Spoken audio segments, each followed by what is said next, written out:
Swayam Prabha. Digital India. Educated India.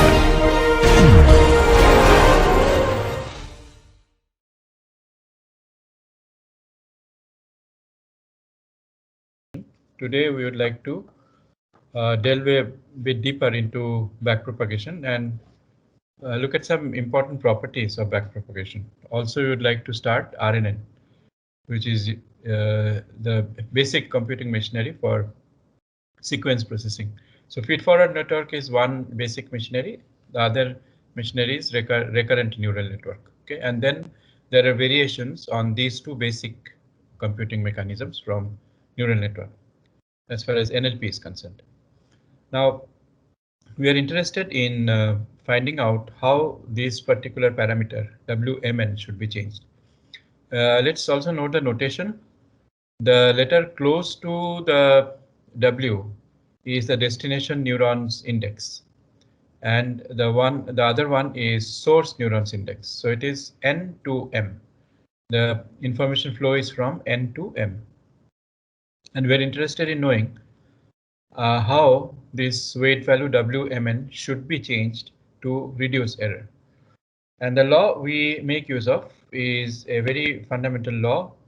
If we take the derivative of E with respect to WMN and the negative gradient, the negative of this derivative, and make the weight change proportional to this negative derivative, then we are guaranteed to reduce the error.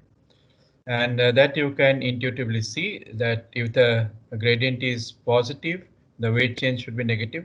Gradient positive means error increases with increasing the weight. Okay, and therefore we should decrease the weight. And error gradient being negative will make the weight change positive. When is the gradient negative? When E decreases with increase in weight. So therefore we must decrease the weight. Okay, so this is the gradient descent rule, which is the basis for changing the weight.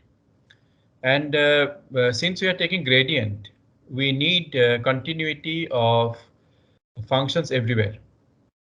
In particular, for every neuron, we need to be dealing with a continuous function linking input with output. Very important point. This saturation is what saves the brain from intense emotional onslaught, intense anger, intense grief, intense delight. Okay, all this can be damaging for the brain. So this kind of saturating behavior is the characteristic of sigmoid neuron. Sigmoid function is given by y equal to 1 by 1 plus e to the power minus x. And this, as x tends to infinity, y tends to 1. As x tends to minus infinity, the y tends to 0. And none of these limiting values are reachable. Okay, you do not get infinite input anytime, but you can have arbitrarily large input. And the derivative of the sigmoid function is also easy to compute, as is shown in the derivation here. If you take the derivative, then d dx of 1 by 1 plus e to the power minus x gives you e to the power minus x divided by 1 plus e to the power minus x to the power minus 2. Then with some algebraic manipulation, you get this derivative to be fx into 1 minus fx. So sigmoid function, first of all, has the attraction of easy derivative computation and the other attraction of being biologically viable. Now, sigmoid function has other competitors also. For example, you have ReLU, okay, and then you have radial basis function. But all you need is a continuous function, which is also derivable, whose derivative I can take. So this is it. Now, the loss function is the other component of the discussion. Now, what loss function is good for what problem is an intricate question, deep question. In our research, we have found that for many problems, half of the challenge can be met if we design the loss function appropriately. Just to give you an example, for last 2 years, we have been doing research on politeness, computational politeness. how can you make the machine behave politely? Computer should be behaving politely. What does that mean? The chatbot's interaction should be polite and should be empathetic. So the output comes from the chatbot, which is like, please fill the form, okay, or just fill the form, okay, and then the politeness embellishment would be, please fill the form, which is the minimal politeness, or a little bit more of politeness depending on the personality interacting with the chatbot. Would you mind filling up the form? This is little more polite. So we have been doing research on politeness, and there we found that if the loss function has two components, one based on maximum likelihood and the other component based on reinforcement learning, then the content transfer is taken care of by the maximum likelihood part of the loss function and diversity of the politeness expression. If every time if the politeness expression is please, please, please, or thank you, thank you, thank you, then it is not diverse. It is not very interesting, monotonous embellishment. So their reinforcement learning can ensure some diversity in the output. So this is purely based on how you design the loss function. Now loss function and problem mapping is an interesting and deep question which should be studied. Now the loss function that we discussed some time back was the total sum squared error. So total sum squared error, first of all, takes the difference of the target from observed, squares it up so that errors don't cancel each other. And we go over all the neurons in the output layer. That is I equal to 1 to n ti minus oi square. So that is summing the errors over all the output neurons in the output layer. And then if we also sum these errors over all the patterns, j equal to 1 to p, p is the number of patterns. This half is for mathematical convenience, cancelling half with 2 when you take the derivative. Then this is called the total sum squared error. And if we go over the whole set of patterns, input-output patterns, once, the other fitting law is the cross entropy, which is also very widely used, especially for natural language processing. So error is 1 by n.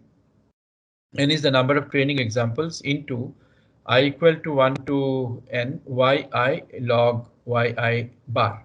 So where yi is the target input, yi bar is the observed output. This is for a single output. Okay, this is for single output.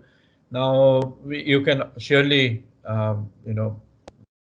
modify the expression if you have more than one output neurons. Take this as an exercise, for example.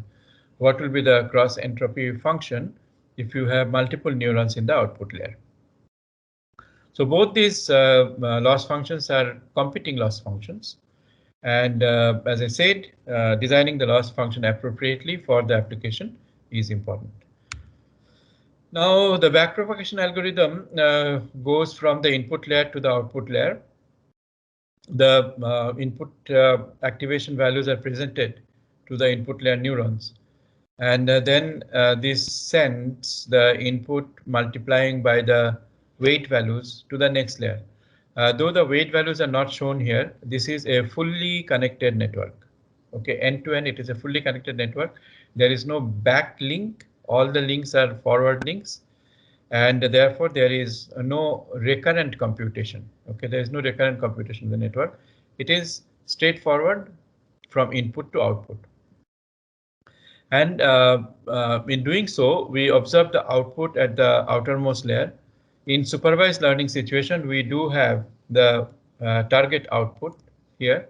So for example, if this neuron is for psoriasis, a skin condition, the output desired is 1 here, and all the other neurons are 0. So this is the target vector which is to be obtained. And when we get the observed vector, we compute the loss with respect to the observed vector. And using that loss or error, we can modify the weight value. So how does the derivation go? We would like to spend a little time on looking at the derivation. So delta Wji is minus eta delta W. Yes, so delta Wji is minus eta delta I delta Wj. Eta is called the learning rate, which is always between 0 and 1. Okay, why should it be between 0 and 1 is something you should think about. Why should the learning rate be between 0 and 1? Why is it not between 0 and 100 or 0 and 1000, for example? Okay, think about this again, an exercise, please. Okay, now we apply the chain rule of differentiation. Delta I delta Wji is broken up into two components, delta I delta net j into delta net j delta Wji. And net j is the input at the jth neuron. Okay, the destination neuron which is receiving input, net j is the input there. Now delta I delta net j is given as written as minus delta j, which is a notational convenience. And delta net j delta Wji, that is actually OI, because net j is multiplication of inputs coming from the previous layer by the weight values and summing it up at the jth neuron. So when you sum this up, only that component which has Wji remains because it is a partial derivative. So change in weight is eta delta j OI, which is a very general expression. And I would like to draw your attention to the point that all neural network algorithms fundamentally make use of this weight change rule. Take any connection, look at the error error function value at the destination and the input at the input from the source neuron, which is before the weight, multiplied by learning rate, and you get the weight change rule. Okay, this is a very general expression. Now we adapt it to the special situation here. First situation is that this is applied to the outermost layer, where we know the departure from the target behavior. So delta j equal to minus delta I delta net j. That is divided into two components by chain rule again, delta I delta oj into delta oj delta net j. Now delta oj delta net j is a very important component. Oj is a function of net j. This is essentially taking the derivative of input-output relation for the jth neuron. Now for the jth neuron, the input-output relationship is the sigmoid. Okay, 1 by 1 plus e to the power minus x, where x in this case is net j. So that we know is the product of y into 1 minus y, that is oj into 1 minus oj. This is the component. And delta E delta oj, E is a function of oj because it is summation of target minus observed t minus o over all the neurons. So this half into p equal to 1 to m tp minus op square, and then when you take the derivative, you get this expression, learning rate into tj minus oj, oj into 1 minus oj into oi. So it is instructive to look at the change in weight value. First of all, this is a function of learning rate. If the learning rate is more, then the step size is more. The amount by 0. Now oj can be 0 at minus infinity for the sigmoid neuron. So this is really unreachable, but it can make the change in weight very small. Similarly, if oj is 1, again the change in weight is very small. So oj becoming 0 or oj becoming 1 is called the saturating behavior of the neuron. So that happens when very large inputs, negative or positive, arrive at the neuron saturates them. This, by the way, is the heart of a very popular term these days for last 3-4 years called the vanishing gradient or exploding gradient. Okay, vanishing or exploding gradient, about which we will make observations when we do RNN, recurrent neural networks. And OI is also, if OI is 0, then again change of weight is 0. And that should be the case. If OI is 0, then this particular connection is not responsible for any error. Okay, because no input is arriving at the connection, and the connection is not sending forth any value. Therefore, it has no role to play in the error. Why should I penalize this?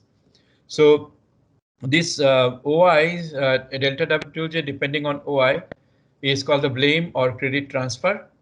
OJ being 0 or 1 is called the saturating behavior, and target minus observed is the difference from the ideal behavior, the target behavior. So this every component of this weight change rule is intuitive and explainable by means of the property of the sigmoid neuron and the neural network. Learning rate also is important. By the way, learning rate is an interesting constant. Initially, the learning rate should be large. You take big steps towards the minimum error point. Okay, and then as you come near the minimum error point, you take finer steps, small steps. It is just like backing up a car. Okay, initially the car enters the garage uh, at high speed, covering distance in large quantum. But later, when it is backing up and so that it does not dash against the wall, the car has to take small steps. Okay. Similarly, when the backpropagation algorithm works, it must take large steps initially, and near the local minimum or global minimum, it should take small steps. This is controlled by what is called the momentum factor, which we will take up when we are discussing backpropagation properties further. So now we come to backpropagation for the hidden layer, which is a challenge because here for the hidden layer, I do not know the target behavior. I do not know what should be the target value. The situation that we considered for XOR. Yeah, hello, is there some question? Yeah, sir, sorry to disturb. So, just wanted to ask. So, in the last slide, the O term, if it is This is the weight value we are changing, WJI. J is the yes, destination neuron, I is the output neuron.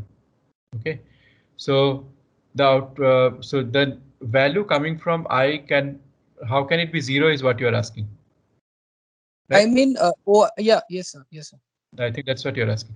No, so that can be 0 also because there is no activation coming from the input layer, and maybe you are also saying that sigmoid neuron has value of 0.5 at least for 0. Yes, sir. Yes, sir. Right, that's what you're saying. It's a good observation. Okay, just a second. For the sigmoid neuron, at value 0, the value is 0.5. So your question indeed is how can a neuron send value 0 to the destination neuron? Then it means that this neuron itself is in saturation region. It's a good observation, that is fine, but we would like to keep these two concerns separate. Okay, for some reason, if the ith neuron's value is 0, then this particular weight should not get any credit or blame. That is the point. Okay. Okay, What is your name, by the way? sir, I'm Parth. Okay. It's a pity. This is because of the special situation that we cannot see each other. Neither the instructor can see the students, nor the students can see the instructor. No, you can see Oh, me, of course. Yeah, yes. of course. Yeah. Anyway, so this is the reality of life now. Now we go to the backpropagation for hidden layer.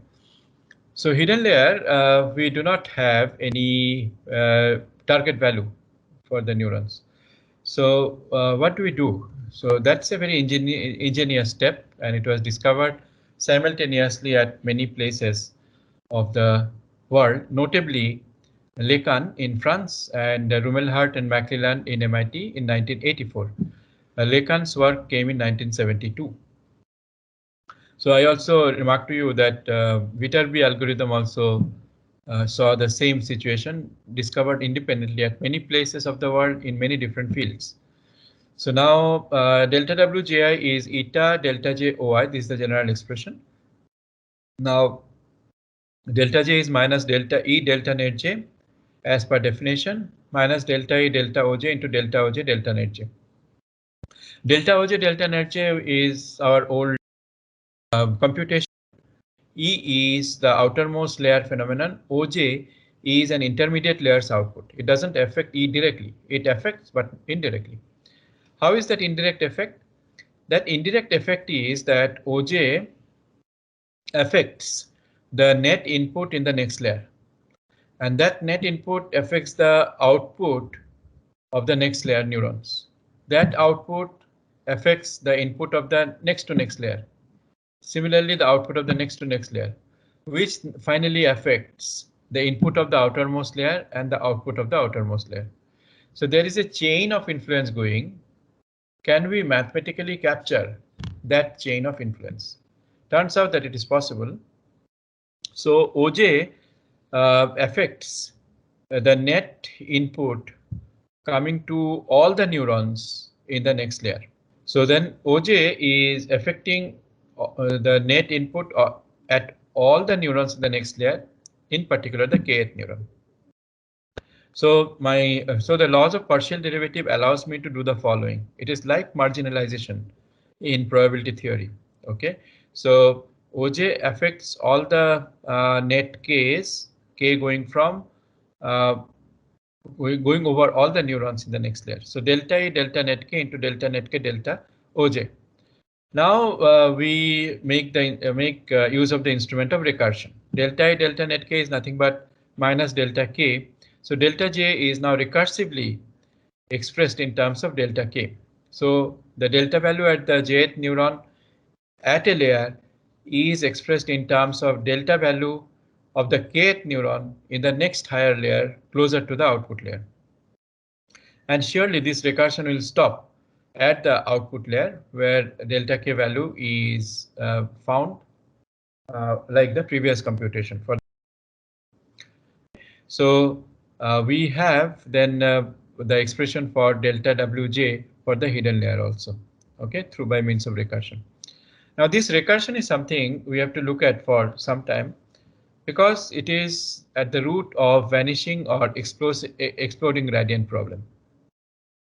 You can see that if you have many layers in the neural network, then what will happen is that delta j will be affected by delta k will be affected by delta k plus 1, which in turn will be affected by delta k plus 2 and so on. So this computation will become longer and longer, and there will be more and more terms like this. Okay, if you have many layers of neuron in the neural network. Okay, how can you have many layers? It is not uncommon to see many layers depending on the problem, but the many layer thing comes interestingly in recurrent neural network, because recurrent neural network is just unfolding of a neural network over time. So at every time step, a recurrent neural network is exactly like a feed-forward network. So the feed-forward network keeps on unfolding and gets stacked one after another in a layer. Okay, and that is equivalent to a neural network of many layers. How can you have many such components in the stack? Well, if you have a very long sentence, for example, if you have a sentence with let's say 100 words, 200 words, then the number of such stack components also will be 200. So it is at least 200 layer neural network, abstractly speaking. And then you have to deal with many such delta k's, which increase the computation by making the values either very small, because you're taking the product of these delta k's. Okay, so therefore if it is less than 1, then these fractional values will keep on multiplying, and it will proceed to vanishing gradient problem. And if they're big, how can they be big? They can be big if you have the sigmoid neuron as tan h function multiplied by a constant. Then it can go on increasing, and then that can lead to exploding gradient. So this recursion is at the root of many saturating behavior of the neural network, vanishing, exploding gradient. So from this derivation, we can come to the general updating rule, which is eta delta j oi specialized to tj minus oj into 1 minus oj for the outermost layer, and for any other layer which is in the hidden layer state, you have delta j equal to sigma k next layer wkj delta k oj into 1 minus oj. Okay, this becomes the expression change in the you look at these expressions, okay, carefully, building an intuitive understanding of what is going on. Oj into 1 minus oj is always responsible for saturating behavior. Also, if you change the neuron's input-output function, make it a ReLU, make it a radial basis function, then this oj into 1 minus oj will not remain. Something else will come. Oj into 1 minus oj is the property of the sigmoid neuron. So if it is a radial basis function, which is like a normal curve, then the derivative will be cumbersome and complex. It will involve e to the power minus x squared by 2 and so on. So sigmoid therefore is very attractive because it has this situation, but sigmoid can also lead to exploding vanishing gradient, very obviously. Take this as an exercise. Can you have exploding and vanishing gradient if you do not use sigmoid, if you use some other input-output relationship? Okay, just think about this. Will you still get exploding vanishing gradient? So this is the weight change rule finally for all the links in the neural network. And this is at the foundation for any deep neural network based computation. So it is worth spending time on this so that going forward, our understanding is very clear about the computation. Sir? Yeah, please. Sir, in this OI shouldn't be there, right? Means it Oh. it is already in delta J expression. OI shouldn't be there, right? Okay, yeah, that's right, that's right. Y is in the delta Wj. Yeah. So Yes, this error should be rectified. Yes, I'll do that. Now, how does backpropagation? Yeah. Can't we keep ReLU as the activation function in RNNs to circumvent vanishing gradient problem? Come again, sorry. Can't we keep ReLU as activation function in RNNs to circumvent this vanishing gradient problem? Because then the gradients will be either be 1 or 0 for this OJ 1 minus OJ 2. So ReLU is indeed used in RNN. It is used. The ReLU is all right. It is used. Yes. Okay. Sir, Rehan is actually asking you to re-explain vanishing gradients. So maybe instead of taking that question at the end, you could just take a step back and re-explain Okay. vanishing gradient. Let me take an example and do it. Okay. Okay. So how does backpropagation work? Let me take the XOR problem again. The input will receive these 4 vectors 0, 0, 0, 1, 1, 0, 1, 1. If the weights are changed after looking at all the 4 patterns, then it is called batch learning. And these 4 vectors, computation over these 4 vectors is called computing for one epoch. Now I present 0, 0. I compute the input at each of these hidden layer neurons, pass it through sigmoid, obtain the output. The output becomes the input to the outermost neuron. I obtain the output here. That output is compared with the target output, which is either 0 or 1. Now I see a difference. Tj minus oj is known. Since Tj minus oj is known, I can backpropagate. So Tj minus oj gives me a delta value at the outermost neuron. So this delta is multiplied by W1 here to obtain the delta value at hidden layer neuron number 1, multiplied by W2 to obtain the value delta value at hidden layer number 2, and adjustment is done for the derivative of the sigmoid neuron. So delta is now backpropagated, and then I can find out the delta value at the input neurons also. Then I apply the weight change rule, learning rate into delta j into OI, learning rate into delta value at the destination point multiplied by activation of the source side. From these 3 values, learning rate, delta j and OI, I can compute the change in weight value here. So for each of these weight value changes, I can obtain the final weight after convergence. Okay, so each links get adjusted by a particular quantity. So that quantity is nothing but are actual computation values. And what gets propagated is a fictitious quantity called delta. So delta j gets back propagated to all the layers until the input neuron, until the input neurons.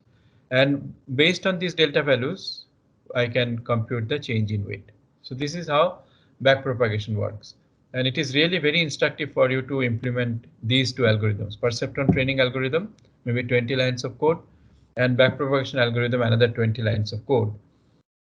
And then observe the behavior of the neural network as it goes over the input-output patterns. Okay, so when we were students, this was an invariable exercise which we had to do.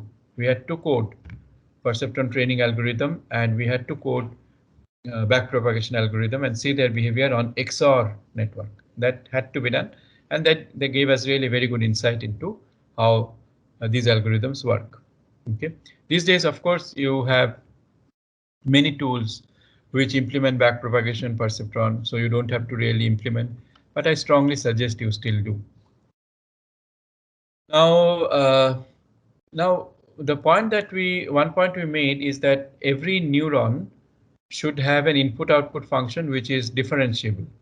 Okay, so then why not take a function which is the simplest, the function which is a linear function, y equal to mx plus c, which is the linear function, and that is the simplest input-output behavior, which is also continuous. Why not take that? So every neuron except the input neuron has this input-output behavior, y is equal to mx plus c, which is a straight line.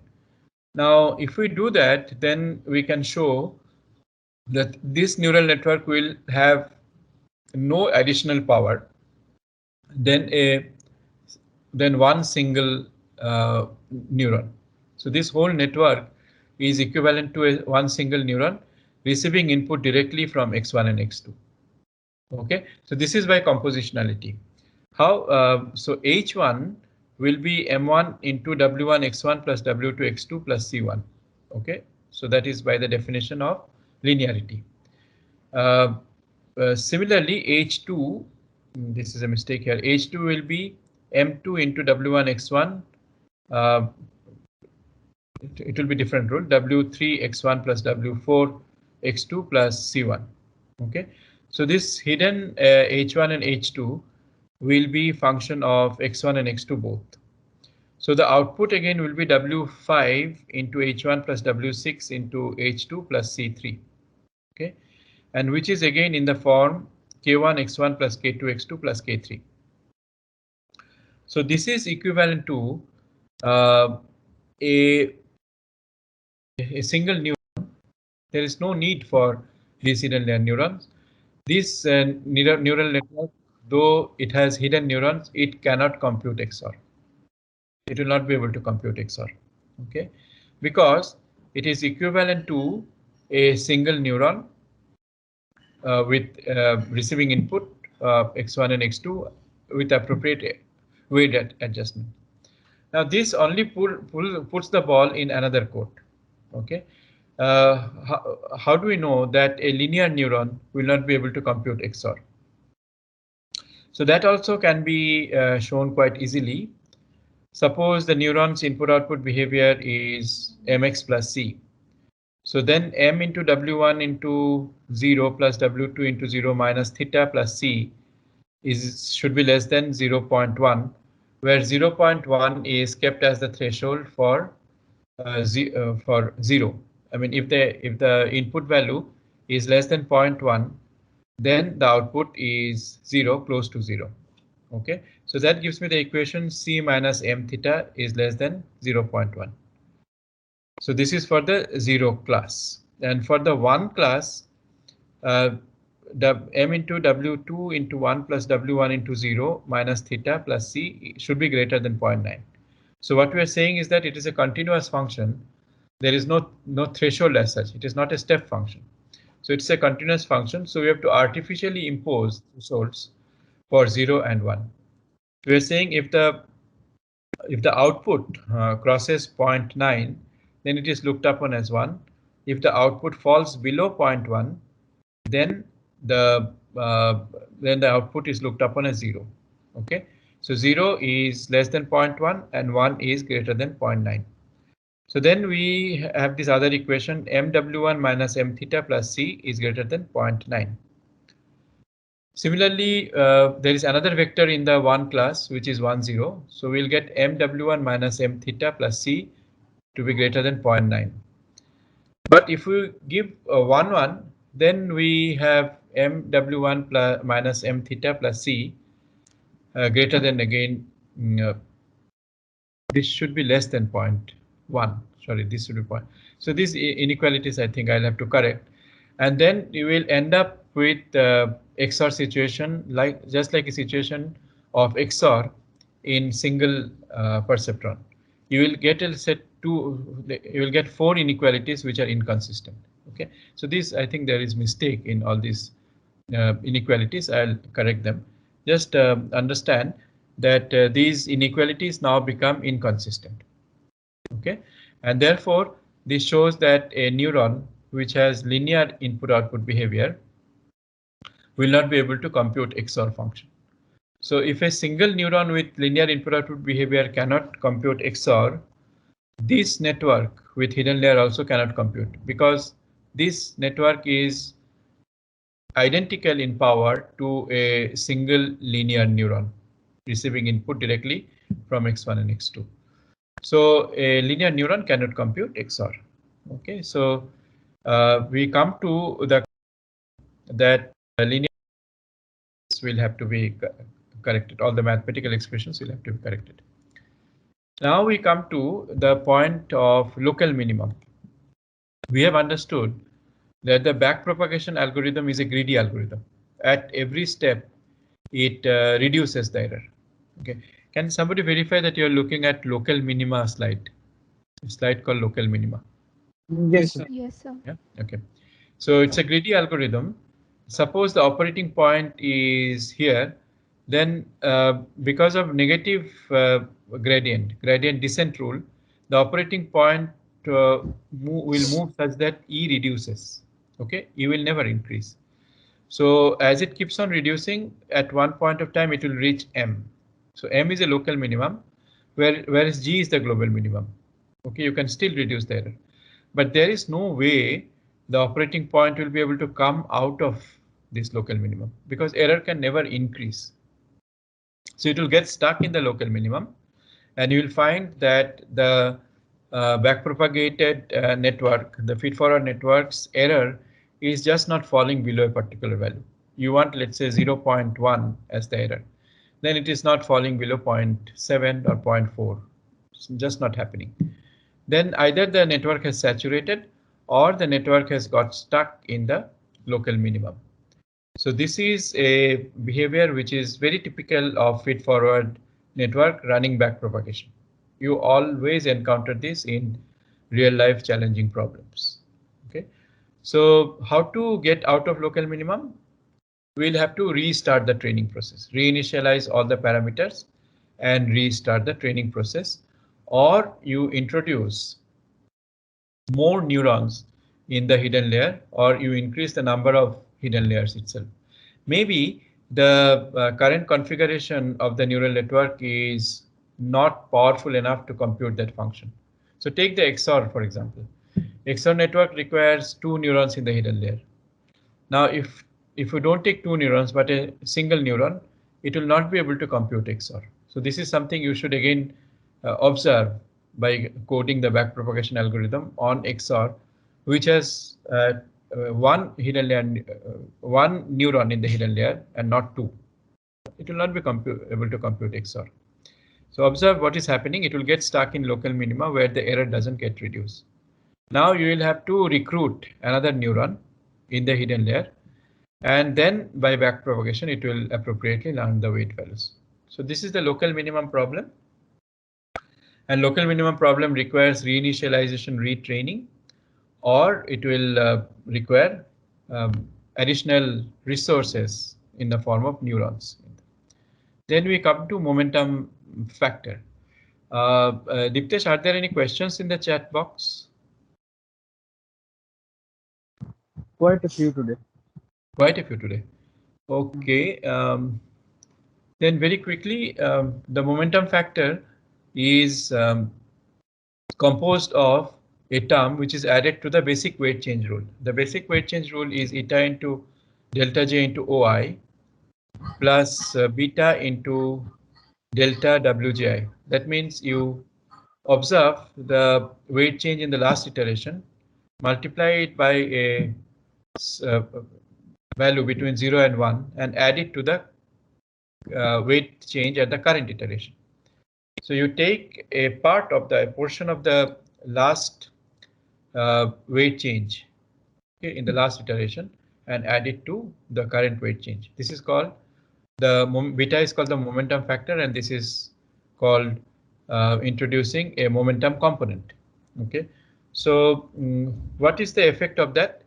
The effect of that is that when it is far away from minimum and when inside this trough, okay, when it is close to the local minimum, where you have this kind of V-shaped curve, their momentum factor dampens the oscillation of the operating point. The operating point goes on oscillating and settles at M. The effect of momentum factor is to reduce that oscillation. Okay, why does it do that? It does that because in the flat terrain, okay, the weight change values maintain the same sign. It is either decreasing or increasing. Okay, and therefore when you add the momentum factor, you effectively increase the value of the weight change because the current weight change and the previous weight change have same sign. But inside the trough, if you are oscillating from one wall to the other wall, then the two weight changes in two iterations have opposite sign. So that has the effect of decreasing the weight change or damping the oscillation. So momentum factor helps in taking large steps outside the trough and small fine steps inside the troughs going to the local minimum. Okay, so this is the effect of momentum factor has been found to be useful. But the momentum factor can be very large. Then it overshadows the basic backpropagation rule. Okay, it overshadows this basic backpropagation rule. Then you can show that this becomes a GP series, beta plus beta square plus beta cube, etc.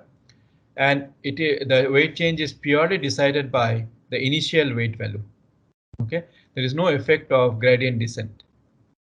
So momentum, if it is large, it clouds or overshadows, dominates the weight change rule. Okay, we'll talk a little about it.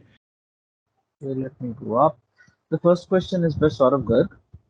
Is there a reason to define del E upon del net J as negative? Del J instead of del J. As negative del J instead of del J. Well, this has remained a convention, I would say. And since you encounter negative sign, when you take the derivative of E with respect to output. So these negative signs cancel each other. So it is mainly for convenience of algebraic manipulation. Kaveri asks, generally we initialize learning rate at the beginning. Is it possible to change the learning rate during execution? And if yes, how would we know when to change the learning rate and by what fraction? So this is more of a practical question. And yes, we can change the learning rate during execution, and you keep looking at the number of epochs and the output of epochs, and based on that, you can keep reducing the learning rate. We do it for any classification task that at least I've done. Yeah. So initially the learning rate should be large. So the question of how do you know when to change the learning rate? Okay. So when to change the learning rate? So that geometry of the curve helps you. So when you see that you are descending into the trough, okay, at that point you change the learning rate. So how do you know when you are descending into the trough? How do you know that? The gradient will become large at that point of time. Okay, so when the gradient becomes large, at that time you decrease the learning rate. So large with respect to previous value. Yes. So think about this. Comes from the weight change values. Vishal Pramanik asks, if the input to a neural network are all zeros, will it kill the neural network as zero will be multiplied to the next layer? Will it do what? Will it kill the network? Kill the neural network. So my question is whether will it the model become linear, because a zero is multiplied to the like next layer, so the whole model becomes linear in the further epochs. No. So if the input new values are all zero, then in the next layer you will get 0.5 from all the neurons. Yes, sir. Hmm. So like And then, will it become linear? The model will become linear in further epochs. no. Why do you think that way? So then 0.5 will go into the next layer, and the sigmoid's output for 0.5 will be something we don't know. It depends on the number of connections and the number of neurons. So is it true for a perceptron? Is it true for a perceptron? So a perceptron with sigmoid input output, you mean? Yeah. Okay. For a no. The behavior does never becomes linear. No. No. Okay. Okay. No. Come again. Saurabh, What is the doubt? Come again. Why should it become linear? I mean, the update. Okay, I have to No. think about it actually. Or is it that you are saying that if I expand e to the power minus x by Taylor expansion, okay, and then if x becomes very small, does y show a linear behavior? Oh, that's an interesting question. So, okay, so one.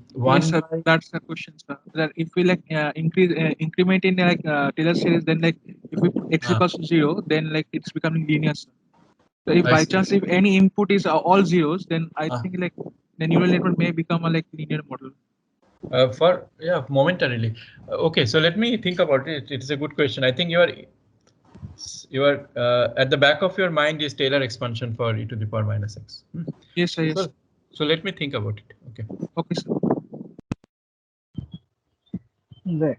The next question is by Saurav Garg. Could you please explain once again how vanishing exploding gradient is related to the loss function tan h sigmoid?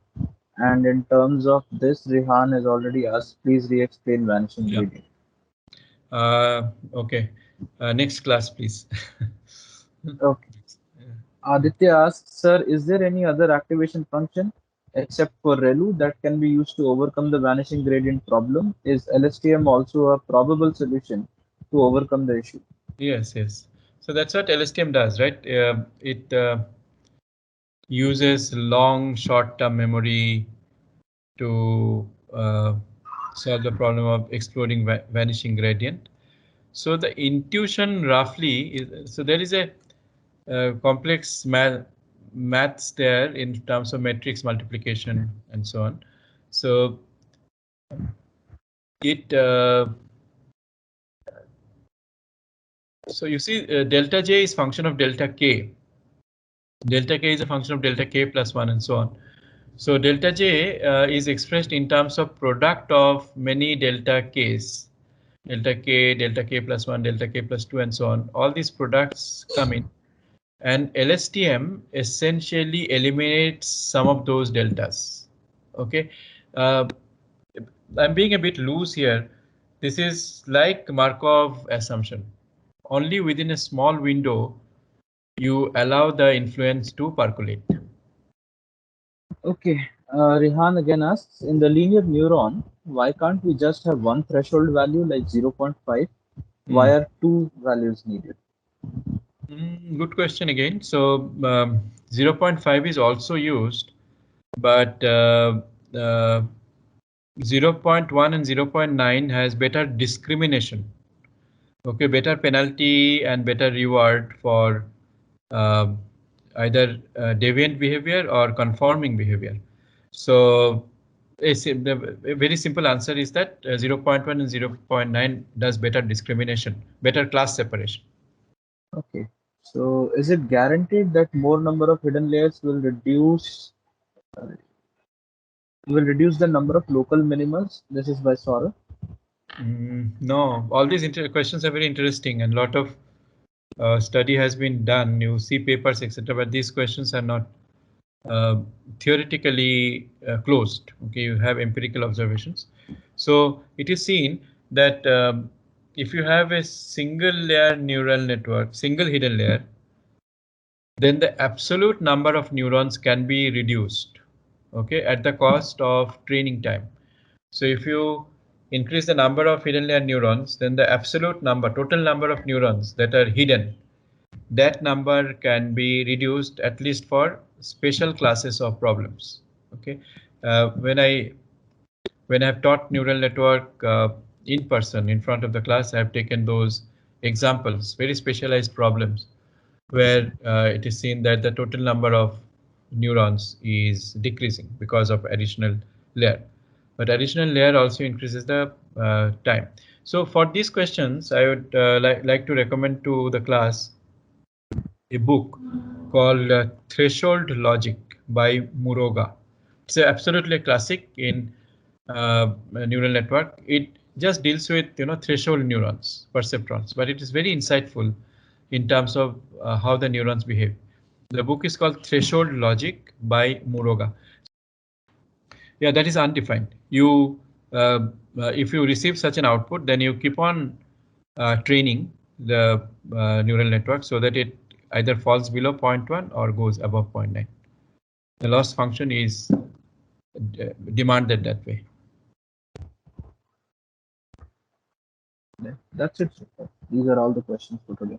If anyone has any other questions, maybe just unmute yourself and talk to sir directly, because writing it on chat and me reading it out makes no sense. We have a few minutes left. Just unmute yourself. Yeah. So, if you have any if questions. the output is between 0.1 and 0.9, then how will we backpropagate the error if it is not defined and train further?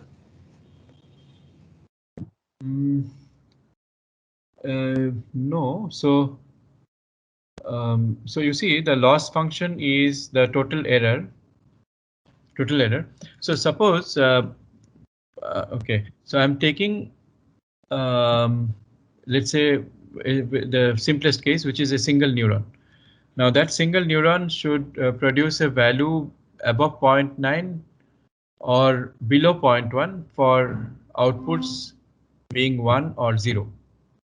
That is the insistence. Okay, so now you make your acceptable error limit such that this will automatically happen.